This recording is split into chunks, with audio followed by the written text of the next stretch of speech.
I am Dagoth, Lord High Councilor of the 6th House, the tribe Unmourned, and I welcome you back to the next installment of my sermons. 1,000 subscribers, we have done it. My cultists, my family, you fill my voluptuous Dunmer pectoral muscles with pride and joy. Let's get right into it. What questions do my cultists have for me today? Let's see. Lord Dagoth, I am a Dunmer living on the mainland. My parents were Telvanni mages who were too busy getting high in their shroom towers to raise their own crotch spawn, so that job was left to the farm tool nanny to do it for them. This upbringing unfortunately led to me forgetting my own racial superiority and developing an unhealthy empathy for the slaves. By the time you finally reached my dreams and reminded me of my racial superiority, I was already married with kittens, so, a bros in a jam. How common of a problem is this throughout Morrowind, and how do you plan to prevent future instances of this from occurring after you take over? Ah, the Telvanni. Those mushroom towers really are something, aren't they? When you say getting high, do you mean that they are abusing intoxicants or levitating? Because if memory serves, the Telvanni love to float around in those mushrooms. Maybe they are doing both at the same time. The Telvanni refuse to put staircases in their homes, right? That is so ridiculous. Maybe they think it makes their homes more defensible, but it really doesn't. Your enemies can levitate too. And even if they can't, guess what? Fire is pretty good at going up. I can just picture some smug Telvanni mage sitting in the top of his tower, thinking that he is safe from the invading farm tools. Meanwhile, they are downstairs having a mushroom roast. It's just plain inconvenient not to have stairs. I'm a powerful mage. My body courses with the arcane might of the heart of Lorcan, and you know what? I use stairs. I don't skip leg day. It's not clever, it's just pretentious. Anyway, I suppose I should actually answer your question. There's a lot to unpack here, friend. First of all, I'm not opposed to you having carnal knowledge of your farm equipment. What a Dunmer does with his property behind closed doors is his own business. It is the empathy comment that I find troubling. But worry not, my friend. I believe that you have been merely taken in by the wily ways of the catfolk. You have gazed into the abyss of furry pleasure, and your mind has suffered for it.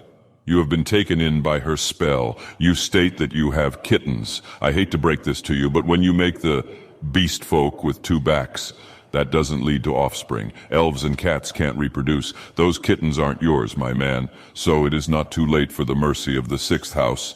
If you need help coming to your senses, I can have some corpus-laden blankets expressed to your fungus dwelling.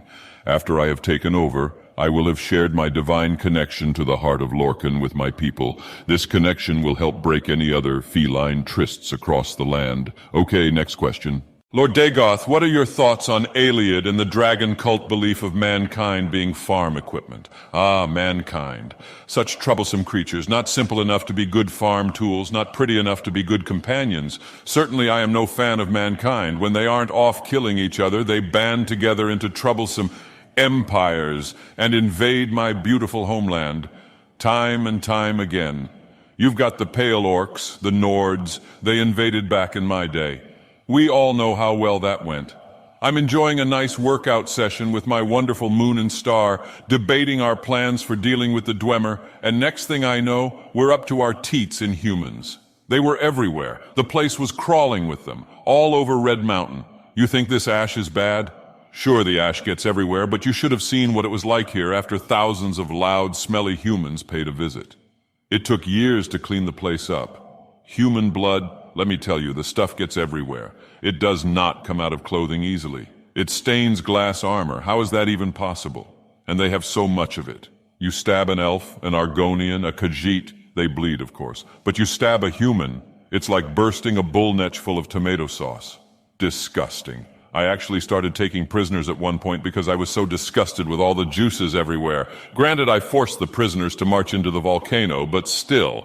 So there I was, trying to scrub the Nord paste out of my brand new golden mask. And next thing I know, poof, the Dwemer are gone. What happened? Nobody knows, of course. Kagranak meddled too much with the heart of Lorcan or something. But honestly, I swear, they were probably just sick of the mess and decided to go to a new plane of existence. That's how bad it was. And today now you've got these Cyrodiils. What a strange name. They're no better. They think that they're civilized. It's pathetic. and they're all over my homeland. So anyway, to answer the question, the Aliens and the dragon cultists made a big mistake trying to make humans into farm equipment. There are much better alternatives.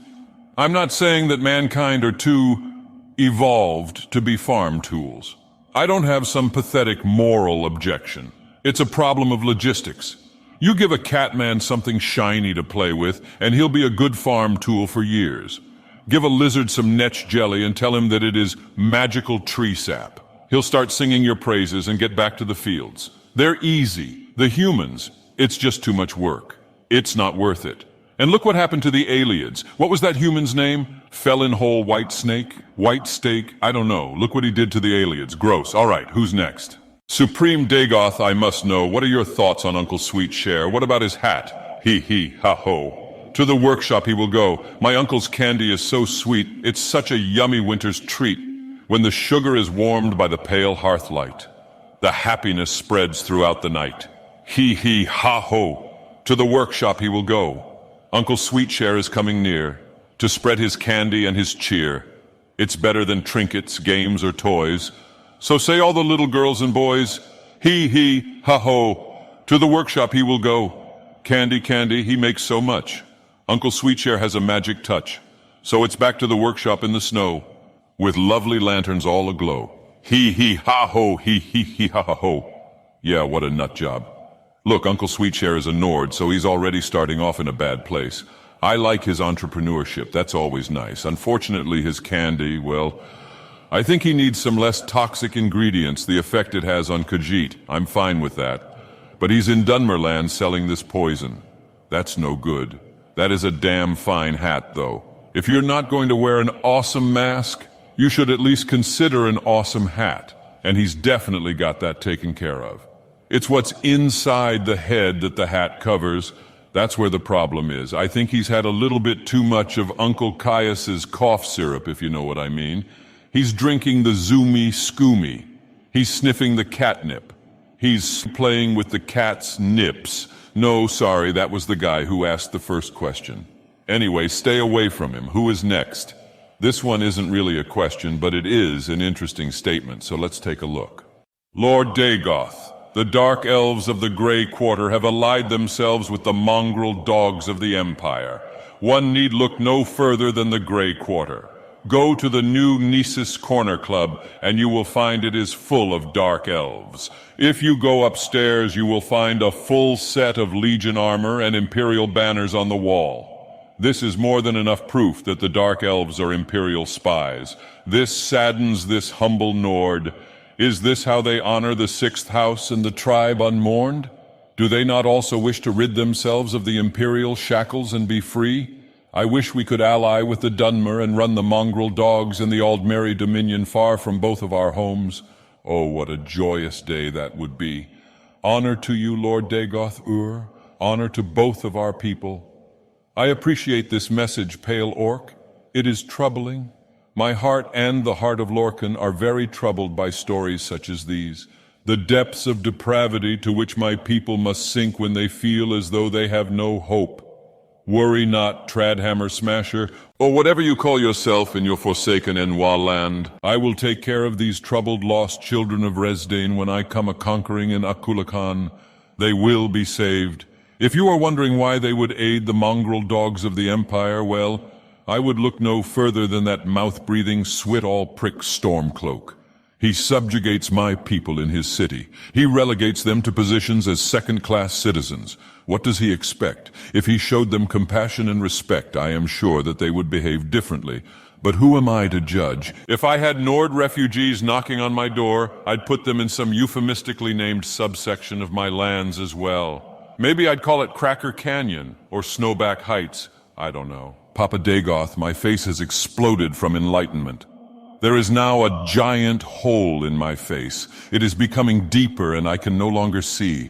All I can hear is whispers of the sixth house and the tribe Unmourned and whispers about dreaming or something. I am scared and would appreciate it if you could send me a mask, as everyone is absolutely afraid of me and they threaten to burn me to ash with fire magic. What am I to do? I would love to see the beautiful ash-blasted land of Morrowind with my eyes again, but I fear this is no longer possible. Ah, my dear sixth house cultist, what more will I do for you? What more can I do for you? I have already done so much for you. Your ascension nears completion, my ash priest, my cultist, my brother. You need no mask, for you already wear mine upon the yawning chasm that was once your face. Look upon it with my eyes and you will see it. It is already there. It has always been there. Inside you. With me, my face. Your face. No face. Who is next? Dagoth, is Bethesda gonna ruin the lore of Hammerfell in Elder Scrolls 6? By the heart of Lorcan, I hope not. Caius would never stop complaining if they did. Although really, what is there to ruin? That's like threatening to take away the enchanting culture and majesty of Delaware. It has none. One cannot subtract 0 from 0 and see the difference. Who is next? Daddy Dagoth, when can we microdose on Nirnroot and discuss your plans to ascend to your rightful place as the one true God? Also, whatever happened to your ex-wife? Is she going to be an issue for me? Love, a Dunmer woman that adores you, the sixth house and the tribe Unmourned? Oh my, a lady? It's about time. Red Mountain has been quite the sausage fest of late. My dear cultist, you are welcome here, now and always, through fire and war, as are all of my people. As for my ex-wife, was I really married once? My life as Vorin Dagoth feels like an old jacket that once fit me well, but now belongs to someone else. My life as a chimer is so far behind me. Anyway, until death do us part, am I right? I live again, immortal. But I did die, make no mistake. So I'm a bachelor god now. You know, many of my cultists have the wrong idea. Do I adore my dear sweet Nerevar, my moon and star, flesh of my flesh? Of course I do. He completes me. But that doesn't mean that I don't like the ladies. The heart of Lorcan isn't the only enlarged, throbbing god organ around here. And you don't need to wear Wraithguard to handle me, as long as you don't mind contracting Corpus. All right, that about wraps it up for now, my cultists. Thank you again for your patronage and support. Big things are coming for the sixth house and the tribe Unmourned. I knew, of course, that our numbers would swell and we would burst forth from Red Mountain, triumphant, resplendent in the glory and majesty of our righteousness. But 1,000 subscribers, oh my, I am humbled by your devotion. The heart of Lorcan draws power from your subscriptions. Subscribe now. Akulakan will grant you a swift demise. Bring honor to the sixth house, the tribe Unmourned.